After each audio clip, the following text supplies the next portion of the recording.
નમસ્કાર સાથીઓ, સમગ્ર ગુજરાતમાં એક પરિવારને ચિંતા છે કે ક્યાંક મારો દીકરો કે દીકરી નશાના રવાડે ના ચડી જાય, આ ડ્રગ્સની ચુંગાલમાં ના ફસાઈ જાય અને એનું જીવન બરબાદ ના થઈ જાય.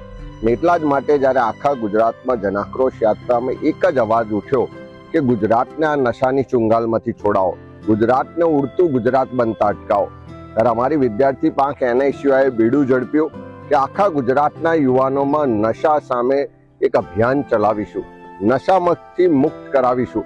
અને એની શરૂઆત રૂપે NSUI દ્વારા ડ્રગ્સ મુક્ત કેમ્પસ અભિયાનની શરૂઆત કરી છે. આવતીકાલે 2 જાન્યુઆરીએ બપોરે 1 વાગે અમદાવાદ ઠાકોરભાઈ દેસાઈ હોલ ખાતેથી એની અભિયાનની શરૂઆત કરવા જઈ રહ્યા છે.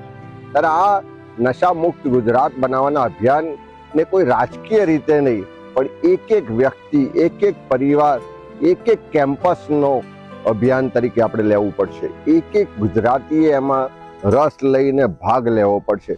અને એટલા જ માટે આપ સૌને વિનંતી કરું છું કે જ્યારે વિદ્યાર્થીઓએ NSUIએ આ અભિયાનને સફળ બનાવવા માટેનું બીડું ઝડપ્યું હોય કે ગુજરાતનું એક કોલેજ કેમ્પસ ડ્રગ્સ મુક્ત બને, તો એ અભિયાનને સફળ બનાવવા માટે, એ અભિયાનને સમર્થન કરવા માટે આપ સૌ પણ આવતીકાલે બપોરે 2 જાન્યુઆરીએ 1 વાગે અમદાવાદ ઠાકોરભાઈ દેસાઈ હોલમાં આવી અને ગુજરાતને નશા મુક્ત બનાવવાના, કેમ્પસોને ડ્રગ્સ મુક્ત બનાવવાના અભિયાનને સમર્થન કરો એવી આપ સૌને વિનંતી કરું છું. આભાર.